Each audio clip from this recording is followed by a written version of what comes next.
রাজ্যের সপ্তম শ্রেণীর গণিত পাঠ্য বইয়ের প্রচ্ছেদে কাল্পনিক ও অবৈজ্ঞানিক চিত্রায়নের প্রতিবাদে সোচ্চার হল ভারতের ছাত্র ফেডারেশন ত্রিপুরা রাজ্য কমিটি।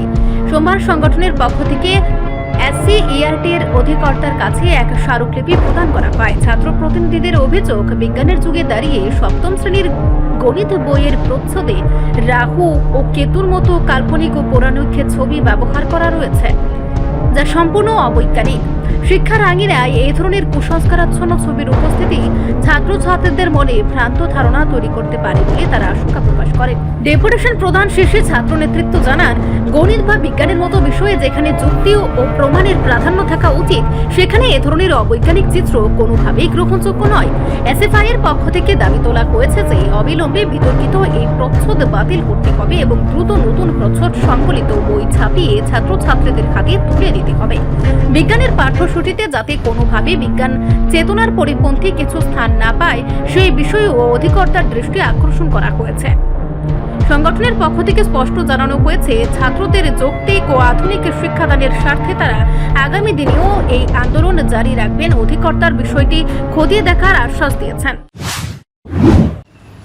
আজকে আমরা ভারতের ছাত্র ফেডারেশন ত্রিপুরা রাজ্য কমিটির পক্ষ থেকে একটি প্রতিনিধি দল SCERT-র ডাইরেক্টরের কাছে একটা ডেপুটেশন দিতে এসেছিলাম এবং এই ডেপুটেশন দেওয়ার উদ্দেশ্য হচ্ছে, আমরা ইতিমধ্যেই জানি সারা রাজ্যের মধ্যে একটা বিষয় নিয়ে উত্তালভাবে ছাত্র, বিভিন্ন শিক্ষক শিক্ষিকা থেকে শুরু করে যারা শিক্ষা নিয়ে ভাবনা চিন্তা করেন, তাদের মধ্যে একটা প্রতিক্রিয়া তৈরি হয়েছে। আমরা দেখলাম সপ্তম শ্রেণীর গণিত বইয়ে কীভাবে অবৈজ্ঞানিকভাবে রাহু কেতুর ছবি দিয়ে প্রচ্ছদ তৈরি করে ছাত্রছাত্রীদের মধ্যে বই দেওয়া হলো এবং এই বইয়ের ফলে বই পঠন পাঠন করার পর ছাত্রছাত্রীদের মধ্যে যেভাবে একটা প্রতিক্রিয়া তৈরি হলো, এই প্রতিক্রিয়ার ফলেই আমরা আজকে এখানে ডেপুটেশন দিতে এলাম এবং আমরা দাবি করেছি, আমাদের দাবির একটাই মূল উদ্দেশ্য হচ্ছে এবং সেই উদ্দেশ্য হচ্ছে ছাত্রদের কোনোভাবেই অবৈজ্ঞানিক শিক্ষার মধ্যে নিয়ে যাওয়া চলবে না। ছাত্রদের যে বিজ্ঞানসমূহ, সেই বিজ্ঞানসমূহ শিক্ষার মধ্যে আনতে হবে এবং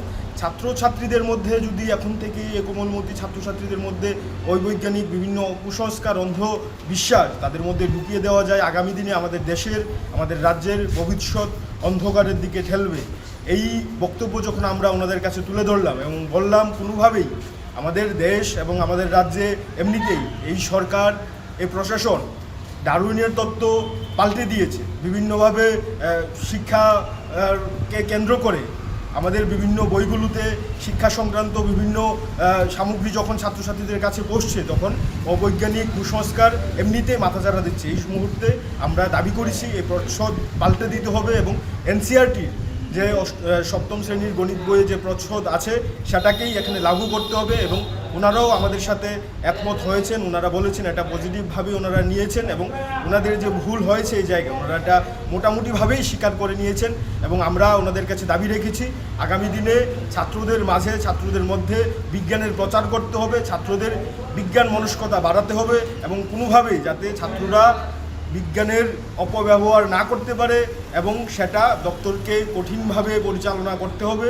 এবং আমরা বিশ্বাস করি দপ্তর এদিকে নজর দেবে এবং আমরা যে আজকে দাবি নিয়ে এখানে এসেছি, এই দাবি আমাদের পূরণ হবে। এই দাবি যদি পূরণ না হয়, আমরা ওনাদের বলে এসেছি যে আগামী দিনে ভারতের ছাত্র ফেডারেশন আরও বড় ধরনের আন্দোলনে নামতে বাধ্য হবে এবং কোনোভাবেই ছাত্রদের পাশে দাঁড়িয়ে SFI অবৈজ্ঞানিক প্রচ্ছদকে সমর্থন জানাবে, এটা হতে পারে না। এবং ভারতের ছাত্র ফেডারেশন বরাবরই বিজ্ঞান প্রগতিশীলের পক্ষে এবং আজকে যারা ছাত্রছাত্রীরাও আছে, আমরা তাদের কাছেও দাবি রাখবো যে এই সময়ে এই প্রচ্ছদের বিরুদ্ধে আন্দোলন না করলেও আওয়াজ তুলুন এবং মানুষের মধ্যে জাগ্রত বোধ তৈরি করবার জন্য ছাত্রছাত্রীদের আরও বেশি অগ্রসর হতে হবে।